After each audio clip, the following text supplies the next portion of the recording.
Chicken curry is probably the most generic name for the kind of chicken that we eat back in India. The chicken curry that I'm making is predominantly found in the north. The best part about this dish is that it's a one-pot wonder. You can literally see the dish coming through in the same skillet.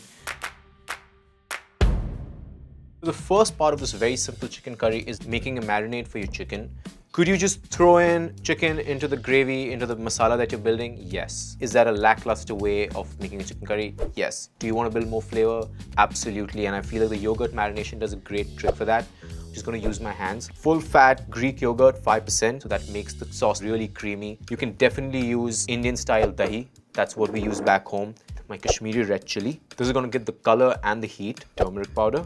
Ginger garlic paste. Ginger and garlic are two ingredients that Indian food can just not do without. It's also something that's very readily available in the Indian store. I like making mine fresh, but ready-made store-bought ginger garlic paste is very much available. Salt. You could definitely use a whisk, you could use a spatula. I just like getting a feel of the ingredients, feeling how the marinade is feeling in terms of how thick it is. It's taught to us when we're cooking Indian food, and it's just something that I have always practiced when I'm cooking Indian foods. Drumsticks and thigh. On the bones impart a lot of flavor to the final curry. They're super juicy, they stay succulent, they don't overcook. Chicken breast is not the most ideal cut for braising. There is a very high possibility that it might overcook and become dry and stringy. That's not a characteristic I like in my chicken curry. So the whole point of making this marinade is to add an extra layer of flavor and depth to the chicken. Yogurt is acid, so what's happening right now is the acid is denaturing the protein. It's going to tenderize the protein. If I leave it on for too long, it will make it extra rubbery. You can leave this in the refrigerator covered for a maximum of 2 hours if you know when you're going to make this chicken curry. If you're making this on the fly, I would suggest that you give it about 35 to 40 minutes. Just let it sit in that marinade. So, chicken is looking great. While this sits for the next 35 to 40 minutes, I'm going to start cooking off my masala. So a masala in the glossary of Indian cooking can mean a bunch of different things. It could mean powdered spices, it could mean a marinade or a marination sauce that you make with yogurt. In this case, the masala that I'm making is literally chopped up onions and chopped up tomatoes that I'm going to cook for a while with whole spices and powdered spices, and that's going to be the basis of the body of your chicken curry. I have a wide skillet, tall edges, turn on heat between medium and high. Traditionally, I would make this in a pot called a kadhai, a round bottomed pan. It's usually a cast iron kadhai that would just take the final taste of the dish to a whole new level. But just a really nice stainless steel heavy bottom pan also works great for this. Now here's a trick that I like a lot and I often share with everyone. I'm not going to wait for my ghee to melt before I add the whole spices. I'm going to add them right now while the pan is still cold. The cumin seeds, bay leaf, a stick of cinnamon, which just has that very nice aroma and sweetness, green cardamom, black cardamom, very different aroma and flavor compared to green cardamom. And then I'm going to go in with my cloves. As the fat gradually heats up, the spices also gradually releasing their flavors and slowly infusing themselves in the ghee. This is something that often people get very wrong. They'll get the pan ripping hot and then they'll just add all the spices, and in the next 10 seconds they'll go in with their next ingredient. There's no point in rushing this. Indian food is a lot about patience. So the reason why I'm not dry roasting the spices is because this ghee or this fat is also going to be the fat in which I saute my onions and my tomatoes further. This is literally the fat or the shortening I need to make my base for the chicken curry. So while this continues to toast, I can see that's happening. I can see the spices are slowly and steadily releasing their flavor. I can see the ghee is starting to smoke a little bit, and I'm very happy with the way this is looking. I'm going to go in with my finely chopped onions. This is the most important step about making this chicken curry. You really need to cook those onions out, get a good caramelization. If you don't get color and flavor here, your chicken curry, the end product is not going to have the color that you want. The caramelization is only going to happen inside the onions when the onions are devoid of all the moisture that is inside them. Leave it on a high flame and keep stirring. This is not something that you want to set it and forget it. 7 to 8 minutes. I feel the smell of onions sauteing in ghee is one of my most nostalgic childhood aromas. I see that my onions are getting a really nice golden brown color, and I'm happy with the way that's looking. My next set of aromats, finely chopped ginger and green chilies. A great way to build more flavor into the final curry. This is going to be spicy. It's going to add heat. I want to have a very balanced but a very complex curry. It smells so good. And it might feel like it's burning. Just have control on it. If you feel it's too much, get it off the heat. I can smell and tell that the rawness from the green chilies and the ginger is out. It's time for me to add my powdered spices to this mix. Kashmiri red chili. It's gonna add color and it's gonna add spice. Cumin powder. Add a little bit of water just to get everything that's stuck off from the pan. And what this does, it essentially stops the spices from burning and over toasting. More surface area allows the onions and the spices and the ghee to cook much faster, much more uniformly. The ghee's taken the color from the red chili powder and the coriander and it's slowly releasing itself, which is a great way to tell that your spices are finished toasting. And that's exactly what you want. This is a one-pot meal. You're literally building flavor step by step.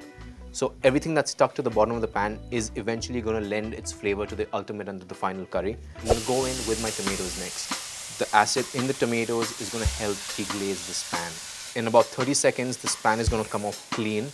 Tomatoes are going to pick up all that delicious fond and bring it back into the sauce. We just have to keep cooking it at a high heat, 5 to 7 minutes. Once this cooks for long enough, tomatoes will literally turn into pulp and you won't be able to tell the tomatoes from the onions. And that's the tell sign to know that you're ready for your next step, which is adding the chicken.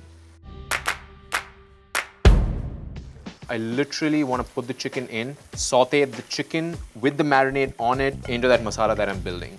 What I'm looking for right now is for the yogurt that's on the chicken to kind of break down and for the chicken to get a really nice sear. Again, the yogurt has acid.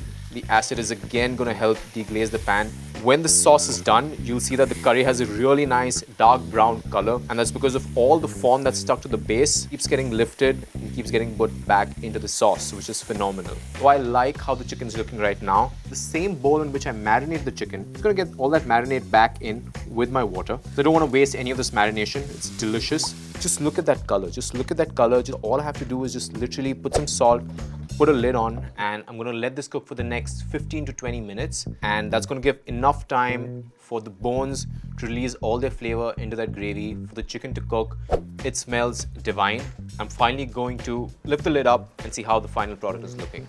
That looks insane. Like genuinely, that looks insane. The fat, the ghee is all surfaced back to the top.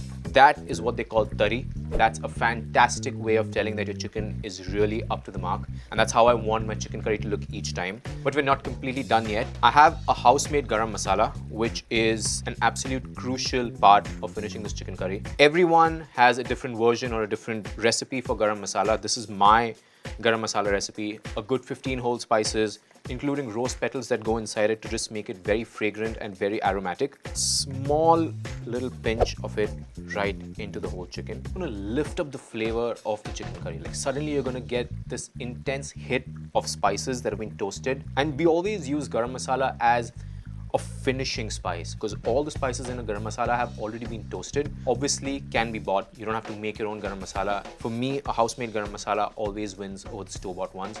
I do have some dried fenugreek leaves, green Indian leafy vegetable that's very indigenous to India. Adds a lot of depth and bitter umami to the final product. This probably right now is a very rustic chicken curry that you would get at a dhaba or a shack on the freeway. Adding the cream is just my personal touch to make it a little rich and a little velvety. Again, like I said, the chicken curry differs from home to home. This is just my little touch that I like to add to make the chicken curry a little more rich. Salt.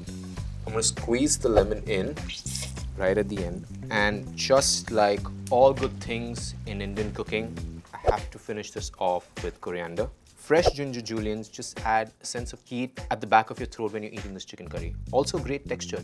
So our chicken curry is all cooked. It's now time to plate. When I'm having a chicken curry which is so simple, I don't want much with it. So I have some plain jeera rice or jeera pulao just made with some aged basmati rice. A very generous helping of my sauce. It's just the perfect viscosity.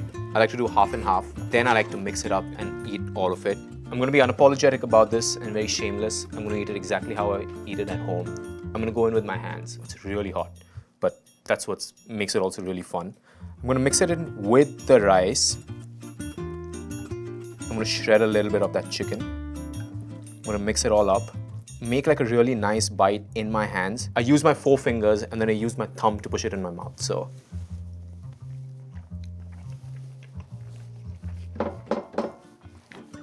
that makes me very happy.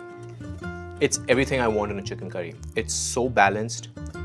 The spice, the seasoning, the acidity, the richness of the sauce, the way it complements with the rice, the way the chicken's cooked. It's really juicy, It's falling off the bone. This is genuinely the tell sign of what a good chicken curry is supposed to be like, what it's supposed to taste like. The best part about this dish is it's a completely one-pot wonder. I don't have to do different pots, I don't have to do different pans. Everything was built and finished in the same pot. Very low effort, but great high reward.